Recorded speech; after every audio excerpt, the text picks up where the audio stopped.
Salut, c'est Zim. Je vous l'avais dit, on ferait des petites vidéos techniques que je vais intercaler avec mes vidéos bébés. Et celle que vous m'avez demandé hier, l'une d'entre vous, je ne sais plus, c'est comment se servir d'un dice bordure action quand on a un papier qui est plus long que le dice. D'accord? Alors ça, je l'avais acheté à Action, j'en suis à peu près sûre. En l'occurrence, il mesure 14,5 de long. Et moi, je voudrais bien que ce dice soit sur toute la longueur de mon papier. En l'occurrence, celui-là, j'ai dû prendre 20. Non, 21. Voilà. J'ai gardé les 21. La première chose à savoir, c'est que votre papier, il va falloir qu'il passe dans la plaque de votre machine à faire des dice. D'accord?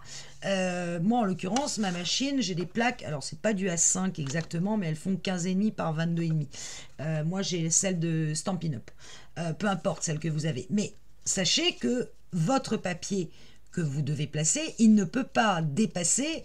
Il peut dépasser en longueur de votre page, mais il ne peut pas dépasser en largeur parce qu'il va être coincé à l'intérieur de votre machine. Donc, je suis venu sur les 21 redécouper. En l'occurrence, ici, j'ai mis 15.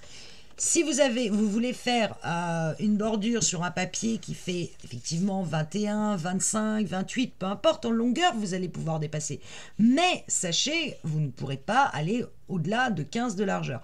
Il faudra peut-être que vous refassiez après un autre papier si vous avez besoin par exemple de 20 en largeur. Si vous avez une page qui fait 20 par 20 et que vous voulez venir faire un dice sur le long de la bordure, et ben là vous ne pourrez pas avoir 20. Donc vous serez obligé de, une fois que vous aurez fait tout votre dice, vous n'aurez que 15, vous viendrez ici rajouter par ici un autre papier pour avoir la largeur de la page que vous voulez.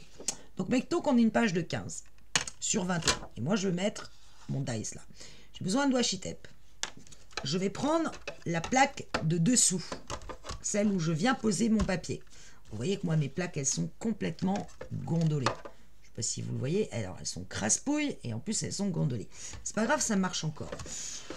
Je réfléchis à investir dans une Big Shot. J'avoue que vu le prix, ça fait 6 mois que j'hésite. Est-ce que je prends la Big Shot ou pas? Parce qu'elle est plus large et elle me paraît plus facile à manier. Je vais pour le moment baisser. Viens là mon bébé. Viens voir maman, Barbatruc. Magique ce truc, magique. Et en premier lieu, donc je laisse sur ma machine la plaque sur laquelle je vais venir poser le papier et sur le papier. Donc moi je veux faire toute cette largeur. Je viens placer mon dice de façon à ce qu'ici soit au bout de mon papier. Et évidemment l'aligner sur ce côté-là. Hop. Et je viens l'attacher avec du washi. Alors un washi d'action qui colle pas super bien. Hein. D'ailleurs, il colle tellement... Ah, chercher le bout. Hop. Je ne l'ai jamais utilisé, comme vous pouvez le voir. Voilà.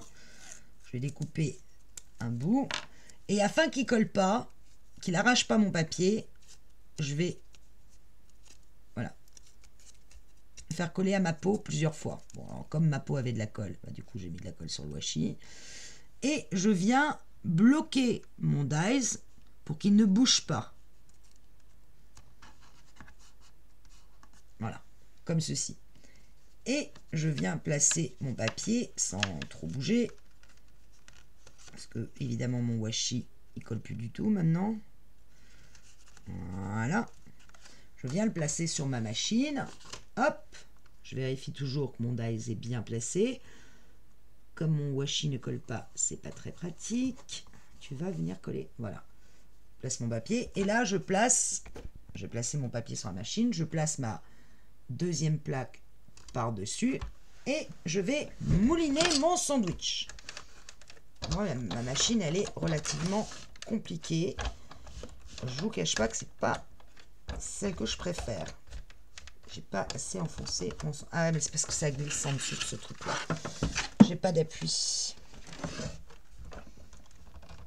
Allez, rentre. Voilà. Là, elle est enclenchée. Et hop. Je mouline dans un sens. Et je mouline dans l'autre. Boum. Je sors mon sandwich. Et là, j'enlève les petits bouts. Je viens décoller mon dies doucement. J'ai donc créé la première ligne.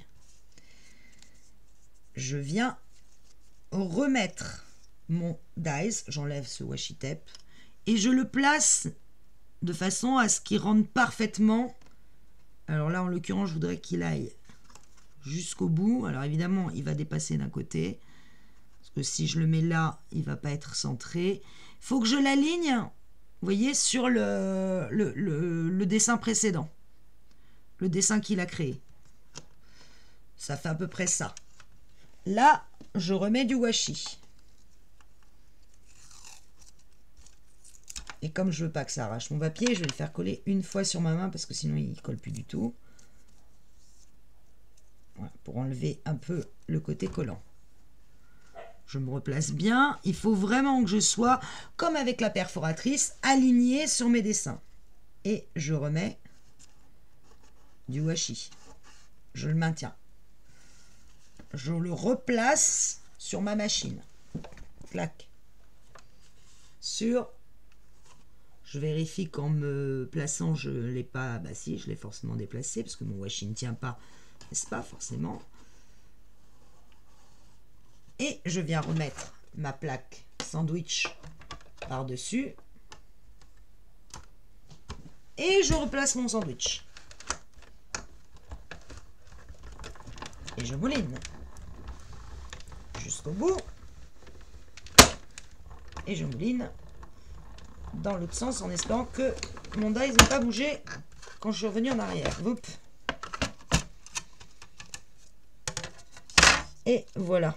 Alors, effectivement, avec ce dies, l'inconvénient, c'est que vous allez avoir ici, et là, ça a coupé votre dies. J'ai pas pris le bon exemple de dies, parce qu'il coupe ici, il y a une ligne de coupe là. Mais il faut prendre un dies où il n'y a pas de ligne de coupe de chaque côté. Hop, hop. Mais vous voyez que j'ai bien réussi à faire toute ma page avec un seul dies. Bon, sauf que j'avais mis un dies avec une ligne de coupe, j'ai pas fait gaffe. Donc ça, c'est important à savoir. Quand vous utilisez un dies plus court, faites attention que au bout de votre dies, il n'y ait pas des lignes qui vont, comme là et là, qui vont couper le papier. Parce que là, vous aurez beau faire toute la ligne, vous allez avoir un papier qui va être coupé. Comme c'est le cas ici. Évidemment, parce qu'il y a une ligne de coupe. Mais vous avez des dies où il n'y a pas de ligne de coupe. Et ça vous permet, comme ceci, en replaçant bien votre dies. Alors là, évidemment, il faudrait enlever à l'intérieur les petits papiers qui n'ont pas été retirés par la machine. Hop. Mais voilà, le principe, c'est celui-là. C'est comme avec la perforatrice. Il faut juste vous replacer dans le bon dessin et avec du washi, venir replacer votre dies. D'accord ? Alors évidemment, sur 21, vous voyez que là, ça fait un bord pas coupé droit comme ça. Donc il faudrait peut-être le rééquilibrer. Il faut recalculer votre distance pour rééquilibrer, pour avoir à chaque fois... Bon, moi ça, je vais l'éliminer. Et puis voilà. Bon, de toute façon, je ne vais pas m'en servir, puisqu'en l'occurrence, j'ai pris un dies avec une ligne de coupe, ce qui n'était pas une bonne idée. Mais c'était le dies où vous pouviez bien voir qu'on avait bien la continuité de tous les motifs. Voilà, un peu de washi. Faire comme la perfo, se replacer, mouliner une fois, replacer, mouliner deux fois, et c'est parti. Ça marche. Je vais rentrer mes plaques et je vais les replacer au milieu pour que elles gondolent un peu moins. Voilà, ça vont être un peu plus à plat. Donc voilà comment on se sert de dies d'action. Alors, des dies d'action, en général, ils font 14,5, ou il y en a des plus longs. Si je sors mon classeur à dies, et Dieu sait qu'il est lourd, il en existe des beaucoup plus longs. Vous voyez, celui-là, il est beaucoup plus long. Il fait 21. Si je le place sur mon papier, vous voyez que là, j'aurais pu le placer. Et pareil, pour le placer droit, mettons qu'on le fasse de l'autre côté, n'hésitez pas, alors dans le bon sens, ça serait mieux, avec la ligne de coupe, n'hésitez pas à venir, pour être sûr que ça va couper bien droit jusqu'au bout, vous utilisez du washi. Et vous faites bien coller votre washi d'abord sur la main, afin qu'il n'arrache pas votre papier. Et vous le placez sur votre papier. Un dies d'action bordure qui n'a pas cette ligne de coupe. Vous voyez, j'en ai un autre ici qui est très long. Voilà, ça va me faire à peu près cela. Faites attention quand même qu'il va être coupé votre papier. Il ne va plus être droit. Je cherche un dies où il n'y a pas de ligne de coupe et qui soit court. Par exemple, celui-là. Ça aussi, c'est un dies action, je crois. Alors lui, pour le coup, il est vraiment encore plus court. Je crois qu'il doit mesurer 11,5. C'est pareil. Alors lui, il n'a pas de ligne de coupe sur les côtés. Il a juste les lignes de coupe qui font les ronds. Donc on va réutiliser celui-là pour refaire un essai ensemble. Je vais utiliser le même papier. Hein.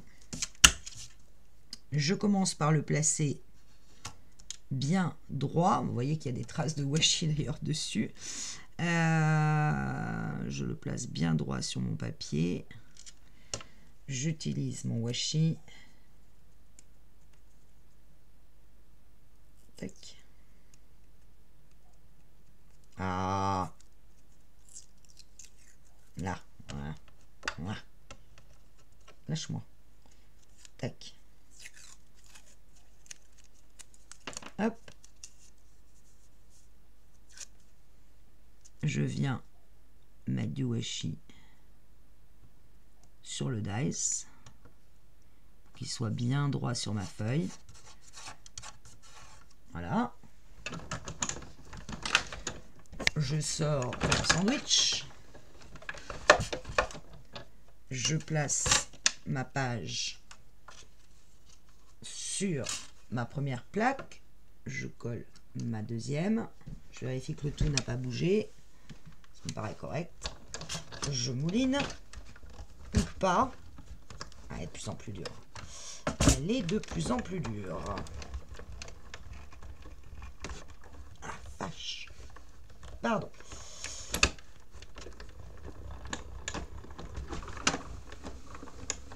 Tac.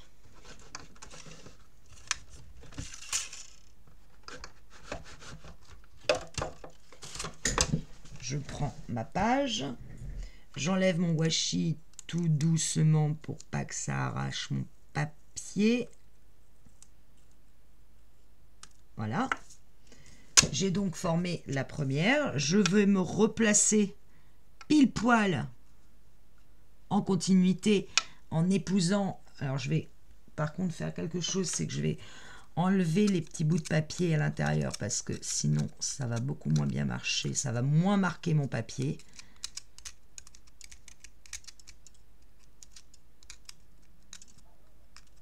Voilà. Je viens donc repositionner mon dies exactement. Alors là, il va falloir que je le fasse 3 fois. Hein, ça va me fatiguer là. Là, c'est pas mal. Donc, je me replace bien, que la ligne de coupe soit bien dans le papier du précédent. Là, ça me paraît pas mal. Je vérifie quand même en inversé que je vois bien la ligne de coupe apparaître derrière. Mon papier vient bien se mettre à l'intérieur de la ligne de coupe. Je replace mon papier sur mon sandwich. Plouf. Tac. Et je viens remouliner.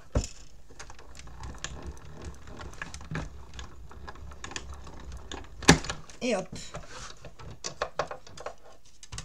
Je retire mon papier. J'enlève mon dies précautionneusement. Et voilà. C'est fait. J'ai bien... En plus, là, pile poil. Hein.